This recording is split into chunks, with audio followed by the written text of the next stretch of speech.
একদিন বনে ভোরবেলায় আরাফি নামে একজন ব্যক্তি ঘুরতে যায়। নিচের দিকে খেয়াল না করায় হঠাৎ করে একটি বড় গুহার মধ্যে আচমকাই পড়ে যায়। সে মাথায় ও মাজায় প্রচন্ড পরিমাণে ব্যথা পায়। কিছু দূরে হেঁটে যাওয়ার পর 3টি দরজা দেখতে পায়, আর এই 3টি দরজার ভিতর থেকে কেউ একজন বলছে, গেট 4 দিয়ে বের হও, গেট 4 দিয়ে বের হও।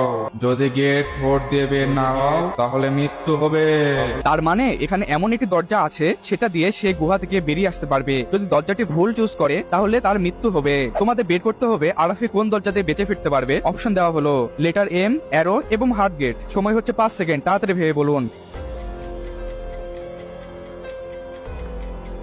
আপনার সময় শেষ। যারা আনসারটি বের করতে পেরেছো তারা এই ভিডিওতে একটি লাইক দিয়ে সঠিক আনসারটি কমেন্টে জানিয়ে দাও। আর যারা পারোনি সাবস্ক্রাইব করে রাখো, কারণ নেক্সট ভিডিওতে আমি এমন একটি ধাঁধা নিয়ে আসবো যা দেখলে আপনি অবাক হয়ে যাবেন। এখানে সঠিক আনসারটি হলো 2 নম্বর গেটটি, কারণ 3টি গেটের ভিতর থেকে বলছিল 4 নম্বর গেটটি বেছে নিতে। আর দেখো 2 নম্বর গেটের অ্যারো এর মাঝেই 4 নম্বরটি লুকিয়ে আছে। তার মানে আরাফি এই গেট দিয়ে বেঁচে ফিরতে পারবে।